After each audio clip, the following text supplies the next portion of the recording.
Bismillahirrahmanirrahim. Ila hadzal mustafa fi syafa'ati Rasulillah sallallahu alaihi wasallam wa ala alihi wa sahbihi wa dzurriyyatihi wa ala dzurriyyati min syurrillahi lahumul Fatihah. A'udzu billahi minasy syaithanir rajim. Bismillahirrahmanirrahim. Alhamdulillahi rabbil alamin. Ar-Rahmanir Rahim. Maliki yaumiddin.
dunianya belum merasa bahagia, maka kematiannya pun tidak membawa kebahagiaan. Selain iman, maka dia pun harus bahagia di dalam mengarungi kehidupan di alam dunia. Karena tidak mungkin orang yang pikirannya ruwet itu dibarengi dengan iman yang kuat, gak ada. Maka indikator iman yang kuat adalah hati yang tenang. Maka ciri-ciri orang yang akan menuai kebahagiaan di akhirat adalah orang yang sudah mampu bahagia ketika dia hidup di dunia. Kalau belum bahagia di dunia, jangan mati dulu deh, latihan bahagia dulu. Ya, latihan bahagia dulu baru boleh mati.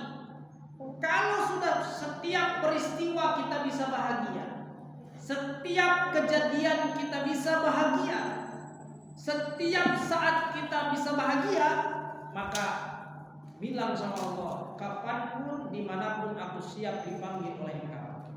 Karena orang bahagia itu ciri orang tersebut imannya sudah kokoh kepada Allah Subhanahu wa Ta'ala. Karena orang ruwet itu kan mesti atine ruwet. Kalau atine ruwet berarti itu tandanya ada masalah dalam keimanan. Padahal Allah sudah jelaskan di dalam Al-Quran, fa inna ma'al usri yusra, inna ma'al usri yusra. Maka sesungguhnya bersama dengan satu kesulitan, bareng itu ada jutaan kemudahan. Bagaimana syarat supaya kita ini ketika mendapatkan kesulitan bareng dengan kemudahannya? Syaratnya balik lagi ke ayat 1. Alam nashrah laka sadrak. Bukankah telah aku lapangkan dadamu, kata Allah. Wahai Muhammad. Berarti syaratnya kalau pengen masalah datang sekaligus dengan hati yang lega, syaratnya lapang dada. Syaratnya apa? Lapang dada. Udah pernah saya contohkan kan ya. Ada orang takut tikus, kemudian dia ketemu satu tikus yang besar di dalam WC yang luasnya 1 meter kali 1 meter. Kira-kira menurut bapak-bapak dan ibu-ibu, orang yang takut tikus itu masuk ke dalam WC dan ketemu tikus, apa yang akan terjadi pada dirinya? Pingsan. Bisa jadi langsung pingsan ya. Ya, walaupun tidak pingsan pasti histeris. Teriak-teriak, wah tikus. Orangnya teriak, tikusnya teriak. Orangnya loncat, tikusnya loncat. Ya, di dalam ruangan itu berapa grup gak karuan. Capek setelah keluar dari ruangan itu capek. Tapi coba bayangkan, ada orang yang sama, tikus yang sama, masalahnya berarti kan sama. Dia bertemu tikus itu di tengah-tengah lapangan bola. Apa yang akan terjadi dengan orang tersebut? Apakah sama orang itu akan bereaksi seperti dia di dalam WC? Tidak. Kenapa tidak? Orangnya sama, tikusnya sama, kok enggak? Tidak serespon daripada yang ada di dalam WC. Kenapa? Tempatnya luas, lapang. Betul. Karena ketemu tikusnya di medan atau di area yang lebih luas. Begitupun dengan masalah. Kalau kita punya masalah dalam kehidupan, jika hati kita dalam keadaan lapang, sebesar apapun itu masalah akan dimakan oleh keimanan kita, akan dikerdilkan oleh keimanan kita kepada Allah Subhanahu wa Ta'ala, karena hati kita lapang. Coba kalau hatinya sempit, hilang sendal saja udah mikirin 2 bulan itu. Perkoro hatinya sempit. Maka ciri orang yang akan bahagia di akhirat itu, cirinya orang itu sudah bisa menikmati hidup.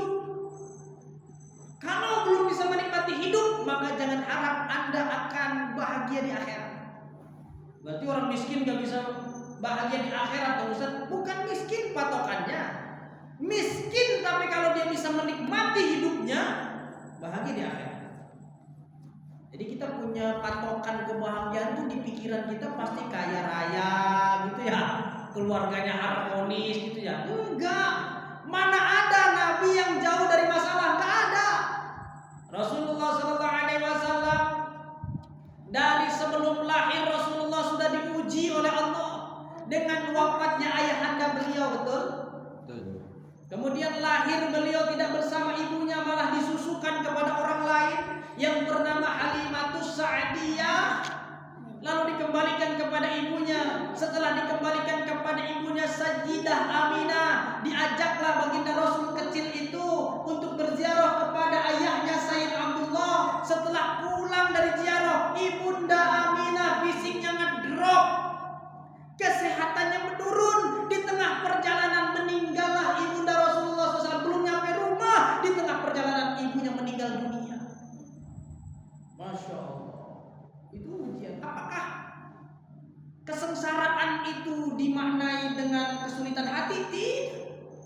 Rasulullah meskipun secara kasat mata di banyak sekali ditimpa dengan ujian yang berat, ditimpa dengan hinaan, ditimpa dengan kekurangan makanan saat itu, ditimpa dengan keboikotan, ditimpa dengan peperangan, tapi Rasulullah hatinya selalu mantep maring Gusti Allah. Maka bukan kemiskinan, bukan kekayaan yang dimaksud, tapi orang yang sudah bisa menikmati hidupnya, itu ciri orang akan bahagia di akhirat. Makanya cari bagaimana cara kita ini bisa selalu berdamai dengan keadaan, kita ini selalu bisa happy dalam setiap kondisi.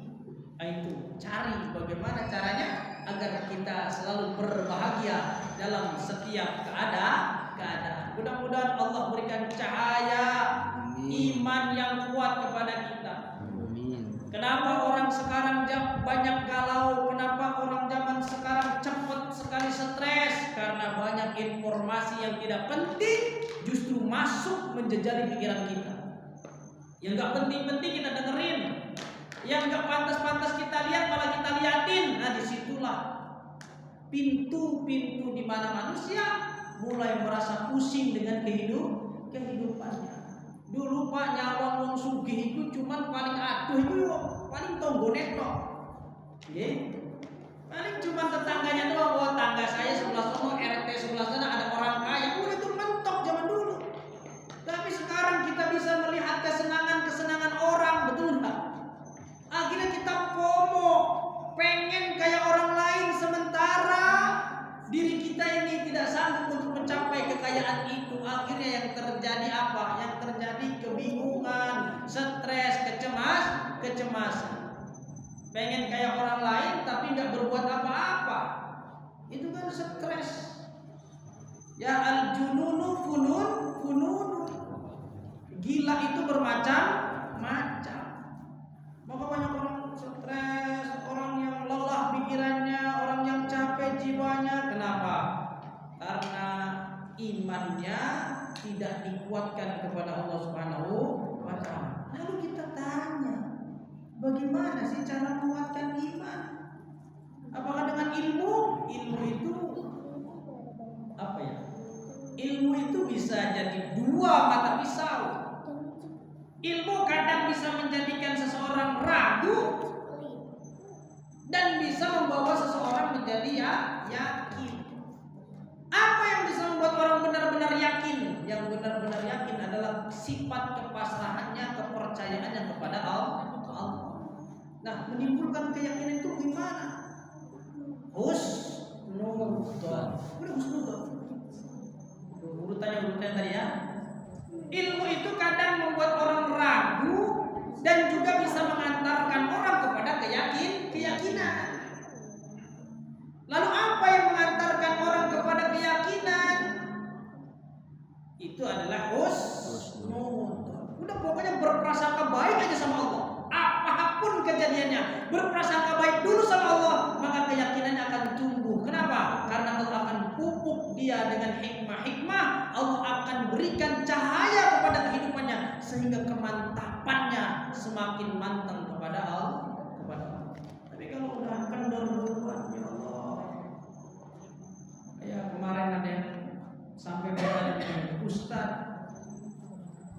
saya ingin suicide. Apa suicide Pak? Mungkin itu bahasa sekarang ya. Saya sudah tidak kuat menanggung masalah saya. Saya pengen suicide. Kenapa? Bunuh diri. Pengen bunuh diri, saya akan prepare. Saya siap-siap dulu untuk bunuh diri. Karena kenapa? Saya bingung kepada Allah. Kemana sebenarnya doa-doa saya itu? Tidak ada satupun doa yang saya panjatkan kepada Allah balik lagi kepada saya. Dan kemanakah hasil ibadahku itu? Padahal aku ibadah, aku penuhi panggilan-panggilan Allah. Tapi kenapa kegelisahan di dalam hati masih terus ada? Banyak ya yang ibadah juga masih gelisah ada ya. Banyak. Yang ibadah masih emosional banyak enggak? Ya. Banyak. Makanya dalam jadi ingat. Menurut badan survei, nggak tahu lupa saya namanya survei apa tuh ya. Menurut badan survei dikeluarkan tanggal 9 Agustus kalau nggak salah. Kalau salah ya maklum, namanya juga lupa. Tanggal 9 Agustus tahun 2024 menurut badan survei yang menyurvei 102 negara. Negara mana yang paling religius? Ternyata yang paling religius di dunia itu adalah negara Indonesia. Nomor pertama Pak, Indonesia negara paling religius. Bagaimana Indonesia bisa menempati ranking pertama sebagai negara yang paling religius? Ciri-cirinya yang pertama, orang Indonesia banyak yang menggunakan simbol-simbol agama. Di mana saja pasti ada simbol agama. Di rumah ada, di kantor ada, di kamarnya ada, di mobil ada, di motor ada, di sendal ada. Kebangetan kalau di sendal Pak. Tulis la ilaha illallah di sendal itu, saking religiusnya itu orang. Pertama, orang Indonesia banyak menempelkan simbol-simbol agama di mana saja. Itu ciri Indonesia paling banyak. Di mobilnya ditulis hada min fadli rabbi. Ditulis lagi di mobilnya Allahumma sholli ala sayyidina Muhammad. Ditulis lagi di setang motor bismillahirrahmanirrahim. Ditulis lagi di pintu rumah assalamualaikum. Begitu masuk ke dalam rumahnya ada lagi ayat kursi. Masuk lagi ke dalam ruang tamu ada lagi ayat 1000 dinar. Ada sholawat nariyah, ada nama ashabul kahfi. Banyak Indonesia. Paling banyak menggunakan simbol agama. Yang kedua, Indonesia dikatakan negara paling religius adalah negara yang paling banyak masyarakatnya mengadakan acara keagamaan. Pengajian di Indonesia paling banyak dibanding di luar negeri. Pengajian RT ada, pengajian RW ada, pengajian musola ada, pengajian masjid ada, pengajian arisan ada, pengajian ibu PKK ada, pengajian macam-macam pengajian. Itu paling banyak acara keagamaan itu di Indonesia. Keren gak tuh Indonesia Pak? Hebat negara kita, negara yang paling nomor 1 di dunia, nggak ada yang kalahkan. Mau ngerobohin rumah, acara keagamaan. Ngadeg lu foto, acara keagamaan. Puputan kuser, acara keagamaan. 4 bulan acara keagamaan. 7 bulan acara keagamaan. Brojol akekah keagamaan. Mangkat kaji acara keagamaan. Mau umroh acara keagamaan. Orang langsung berangkat aja, orang itu syukuran dulu. Banyak acaranya. Paling banyak itu orang Indonesia. Pokoknya digawe acara agama. Sampai mau bangun jembatan di daerahnya saja itu ada acara agama dulu. Indonesia di luar negeri jarang. Puputan pusar besar, penoai, puput gitu di luar negeri. Sini nggak mau di sini. Itulah kerennya orang Indonesia, selalu membawa agama dalam setiap ranah kehidupannya. Oke? Cakep. Yang ketiga, ciri negara religius itu banyak orang yang dianggap sebagai ahli agama. Ustadz dan kiai di negara lain tidak sebanyak di Indonesia. Negara Indonesia paling banyak ustadznya, paling banyak orang disebut sebagai tokoh agama, paling banyak. Satu RT saja bisa jadi itu ustadznya ada 14. Beda-beda keahlian. Ada yang ruqyah doang, udah ruqyah doang aja, nggak hafal nggak paham fikih, nggak paham tafsir, nggak paham hadis juga nggak apa-apa. Yang penting dia bisa ruqyah aja, yang dihafal pun ayat ruqyah doang, itu udah ustadz itu di Indonesia. Di luar negeri, di Mesir ya, di Madinah sana untuk menjadi panggilan ustadz buang elet pol, kudu apaliki kok, kudu ngerti ngaji kok, itu bisa. Tapi di Indonesia angkat apa ayat kursi guys. Ada orang kesurupan, semua dia puas langsung ustaz. Gampang loh. Ada ustaz yang pimpin tahlil saja lah, ngaji orang iso, maca Qurannya botal gadul, tapi iso pimpin tahlil karena biasa.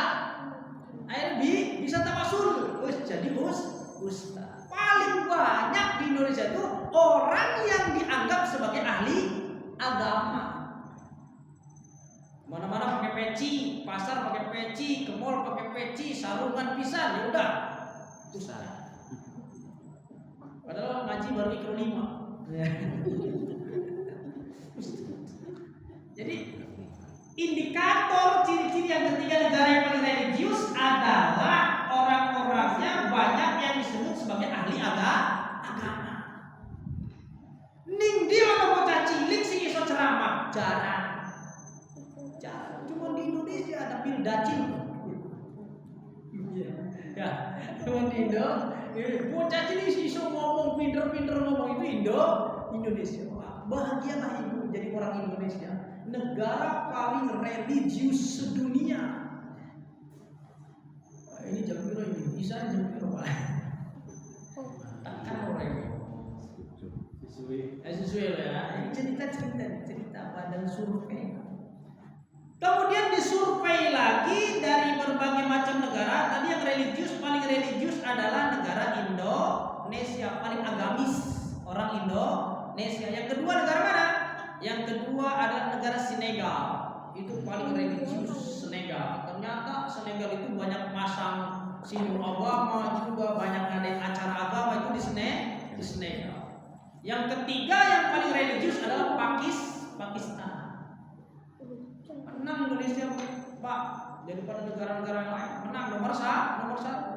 Lalu disurvei negara mana yang paling taat beribadah. Religius sama taat beribadah beda ya, beda. Bisa jadi orang di mobilnya tulisan hada min fadli rabbi, belum tentu dia sholat, belum tentu. Benar ya? Belum tentu orang yang kemana-mana pakai peci dia bisa baca Quran, belum tentu. Bisa jadi pecinya buat kokrokan itu, buat main dadu. Ya, belum tentu orang yang pakai gamis, ya orang yang pakai gamis, pakai sorbannya sampai kangsar ke tanah, belum tentu dia paham agama dan belum tentu dia taat beribadah, belum tentu. Nah, maka disurvei lagi setelah negara Indonesia menduduki tingkat pertama sebagai negara religius, lalu negara mana yang paling taat beribadah? Ternyata negara yang paling taat beribadah adalah negara Indonesia juga. Luar biasa. Yang paling taat beribadah. Wong Amerika itu walaupun ngakunya punya agama, gereja itu sepi. Sepi. Wong di mana sing ngaku beragama? Sepi.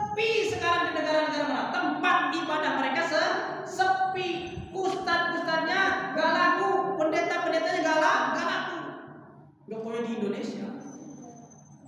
Sing aneh laku. Gitu. Yang aneh aja lah. Oh, ini sing bener. Tapi kadang sing bener itu yang gak laku. Angel. Emang Indonesia tuh senengnya sing aneh-aneh. Sing aneh-aneh dinut. Sing aneh-aneh diistimewakan. Makanya saya pengen jadi orang aneh aja. Tiba-tiba pecahin gelas gitu kan. Wah, kenapa nih tiba-tiba pecahin gelas gitu Ustaz? Ya, supaya yang aneh sedikit saja dinut. Ya, wah ini sudah tembus langit. Wah ini sudah langsung nyambung kepada Allah gitu kan. Pokoknya yang aneh-aneh. Si aneh-aneh paling laku di Indonesia. Ajaran lah. Nah, negara yang paling taat beribadah di dunia adalah Indonesia. Alhamdulillah. Berarti akan selaras dengan firman Allah yang mengatakan qad aflahal mu'minun.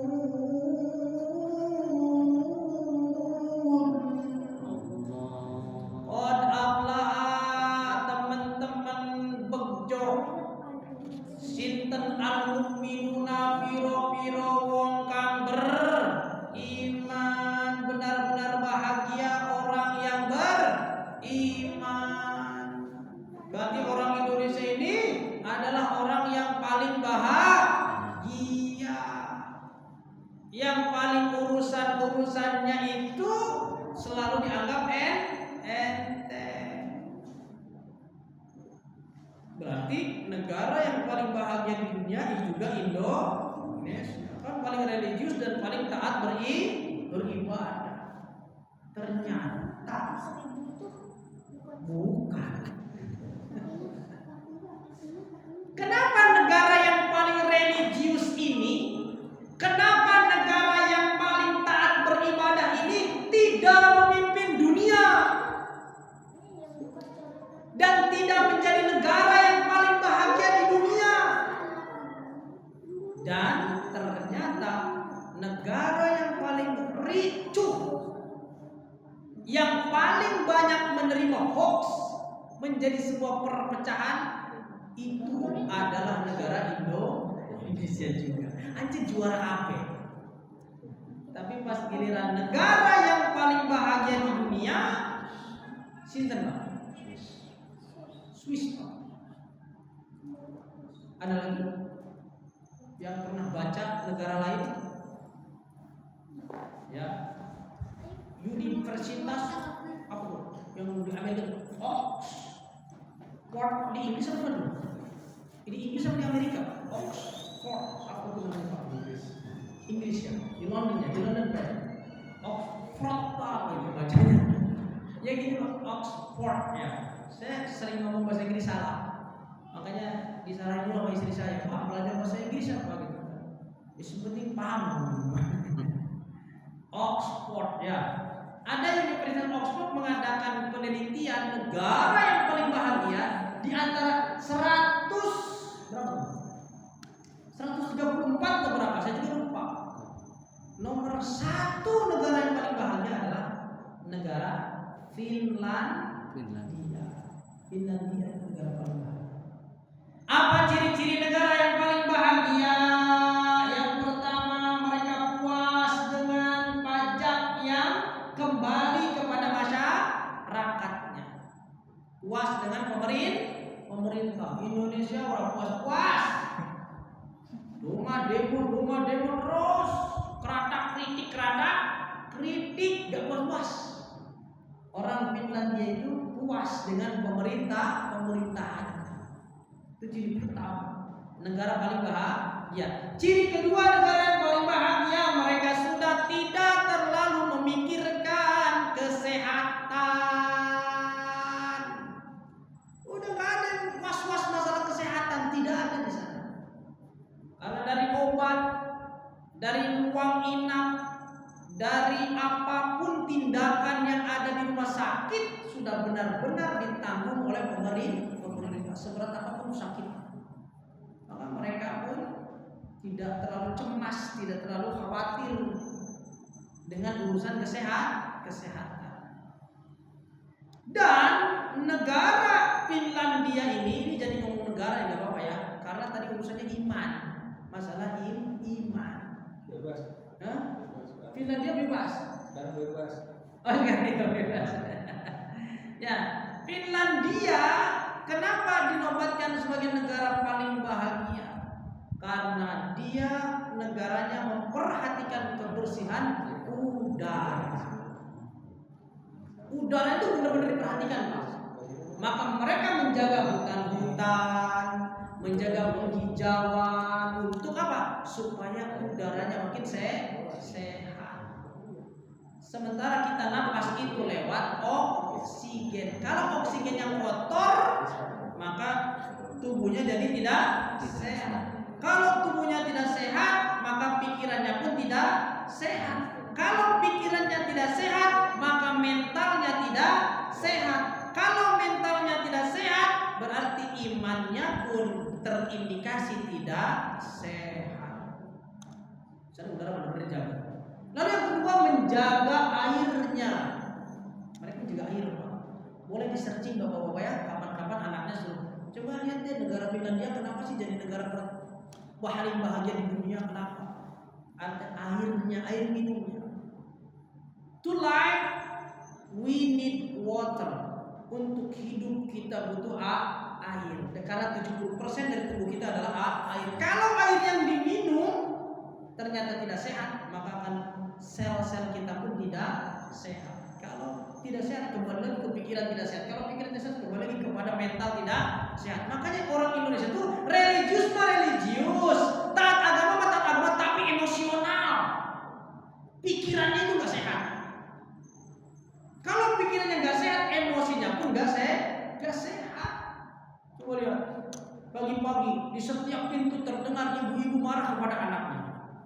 Dor, ya, betul ya. Berapa rumah yang di dalamnya itu isinya adalah emosi? Banyak. Kalau seandainya di setiap RT dipasang alat detektor emosi, itu bunyi terus setiap hari itu.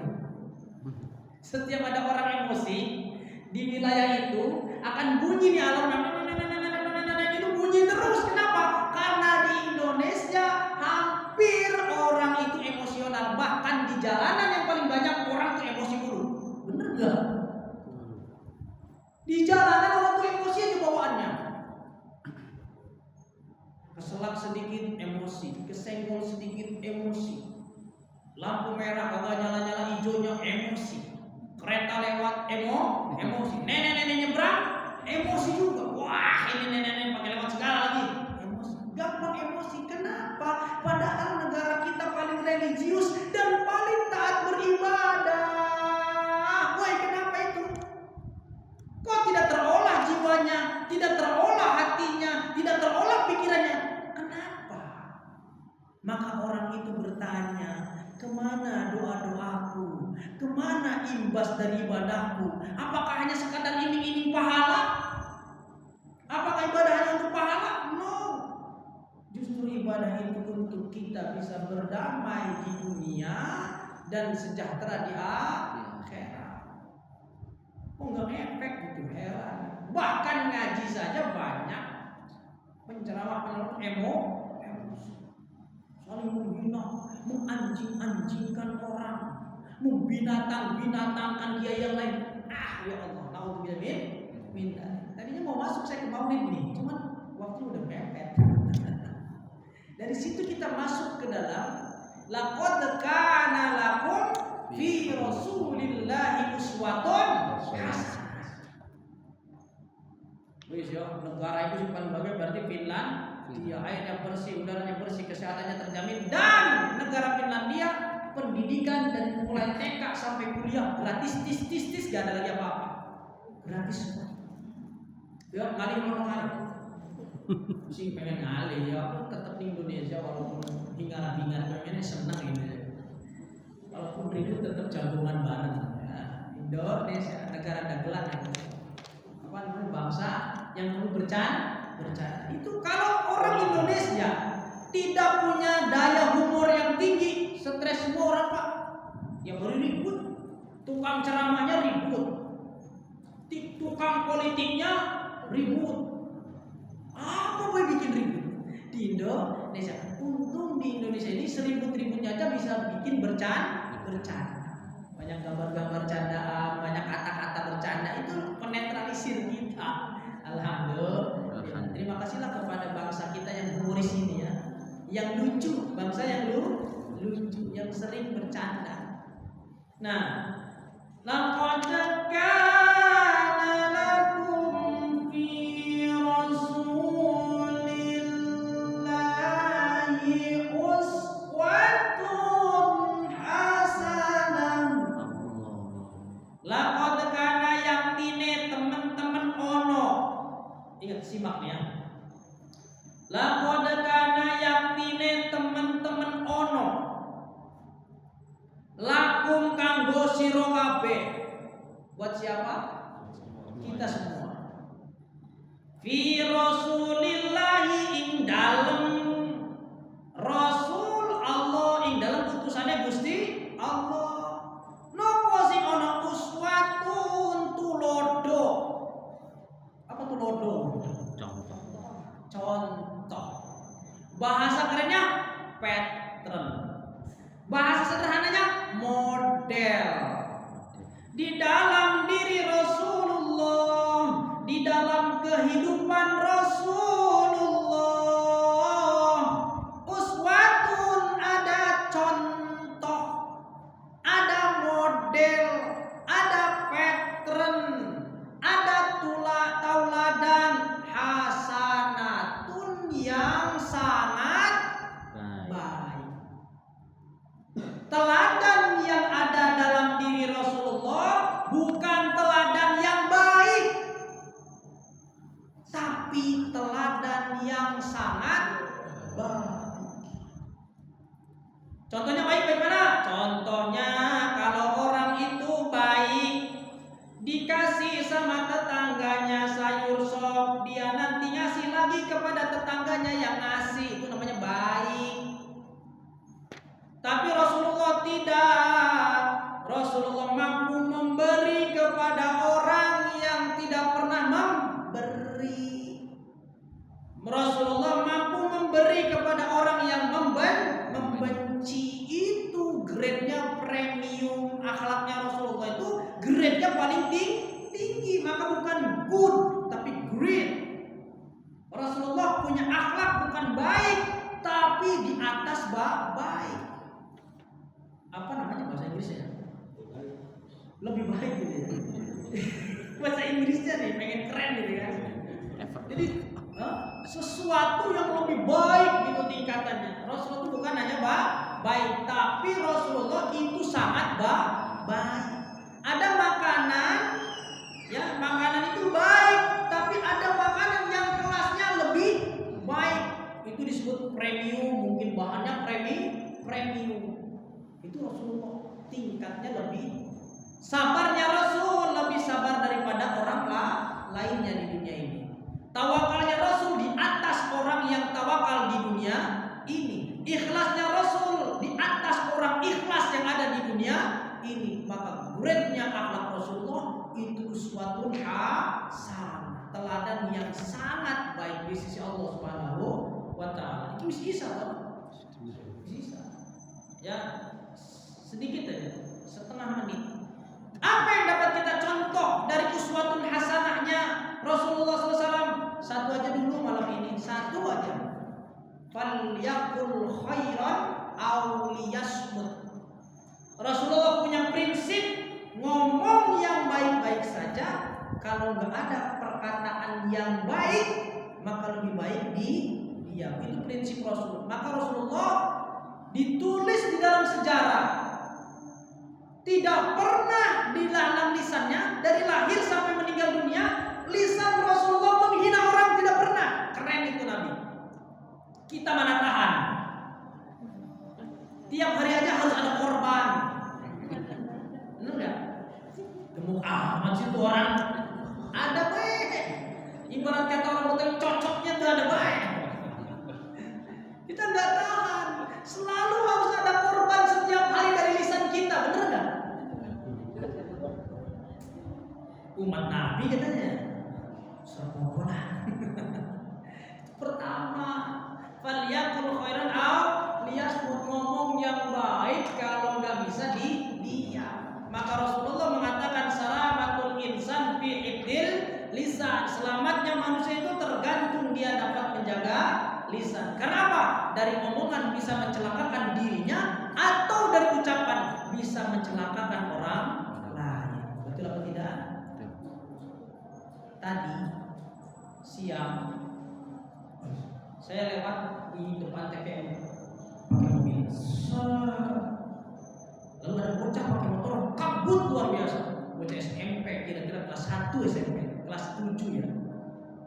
Wah, pakai motor. Ternyata ada kucing nyebrang. Kucing nyebrang, dia sekuat tenaga ngerem. Busuk. Langsung jatuh. Lalu ada mobil di depan saya itu diteriakin, "Woi, itu nggak tanggung jawab." Orang pada kejar mobil itu. Dari lisan dia nggak konfirmasi dulu, itu mobil yang di depan saya nggak ada masalah. Itu bocah, kalau ada kamera Pak, itu bocah udah melewati jalur, kemudian kebut karena ada kucing nyebrang, dia kaget ngerem depan langsung busuk, bubrang langsung jatuh. Ketika dikonfirmasi, "Kamu kena mobil nggak?" "Enggak," kata bocahnya, "mengaku." Untuk bocahnya jujur emang. "Kamu jatuh kenapa?" "Gara-gara kucing, bukan gara-gara mobil." Sudah, itu hampir aja Pak mobil digebukin sama orang kampung sana. Tadi gara-gara kata, "Ini mobil ini yang bikin celaka." Lah, saya tahu kata Pak, enggak Pak. Mobil ini tadi juga melajunya pelan, dan mobil ini udah duluan lihat kucing karena bocah nyalip dari belakang dan kucingnya kelihatan Pak. Jadi dia saling seret, baru kucing nongol, dia nongol, kucing nongol, kaget. Kucing kaget, orangnya kaget, gubrak jatuh. Yang disalahin mobil. Hampir aja tadi terjadi, mau diketok, itu namanya kaca mobilnya. Nggak ada urusan kaca mobil itu, nggak ada.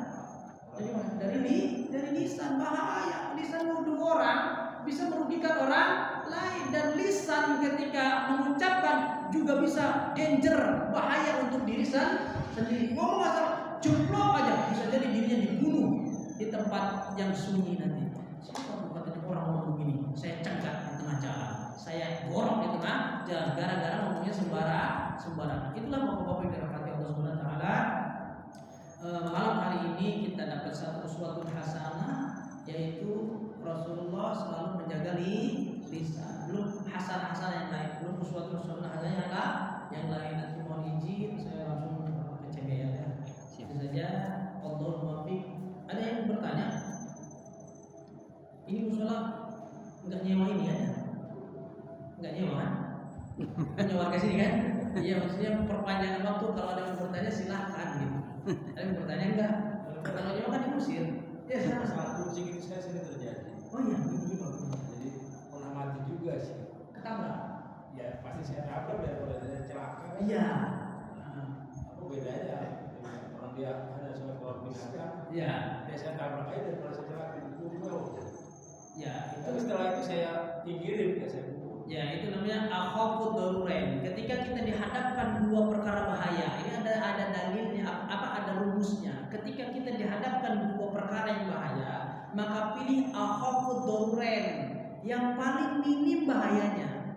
Apakah nabrak kucing, apakah kita menghindar dari kucing? Kalau menghindar dari kucing ternyata bahaya lebih fatal, kita bisa mengorbankan orang satu mobil di dalamnya. Atau kita naik motor, kita bisa jatuh, kemudian terbentur batu dan kita meninggal dunia, maka akhafud darurainya apa? Bablasin aja, itu udah akhafud darurai. Karena kalau memang ada pilihan ya, kalau memang nggak ada pilihan. Saya tidak mengajarkan artinya Anda menabrak kucing, tidak, salah nanti bapak-bapak. Ini saya sedang mengajarkan bagaimana menghadapi dua perkara yang bahaya.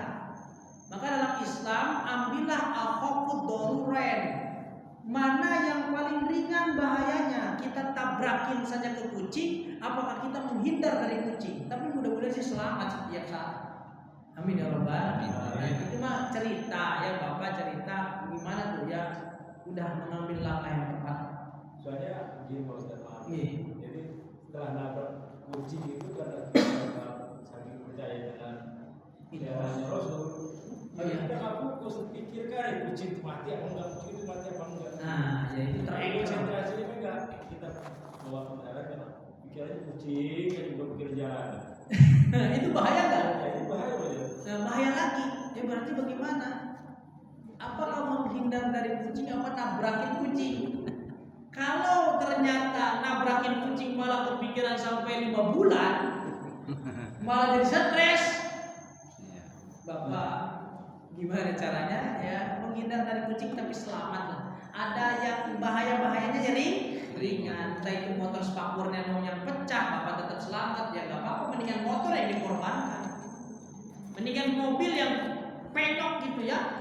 Ibarat kata kalau kondisinya sudah seperti itu, emang orang kalau sudah terkena anchoring, tertanam di dalam pikirannya, aduh gimana tuh tadi kucing pikiran dan malah celaka kemudian. Karena ada sesuatu yang tertanam di otaknya sehingga dia tidak fokus dalam perjalanannya, malah dia celaka. Akhirnya nyambungin tuh gara-gara nabrak kucing. Padahal kepikiran. Coba kalau bapak, ya Allah saya tidak sengaja, ya Allah ampuni saya. Itu pun karena menghindari sesuatu yang bahaya. Selamat kok sampai tujuan. Maksudnya doanya untuk mengurangi Doanya. iya. Ini pertanyaan terakhirnya. Doa Bagaimana doa? Siap itu menghilangkan apa itu lah. Masuk Doanya langsung ke bahasa Indonesia Pak.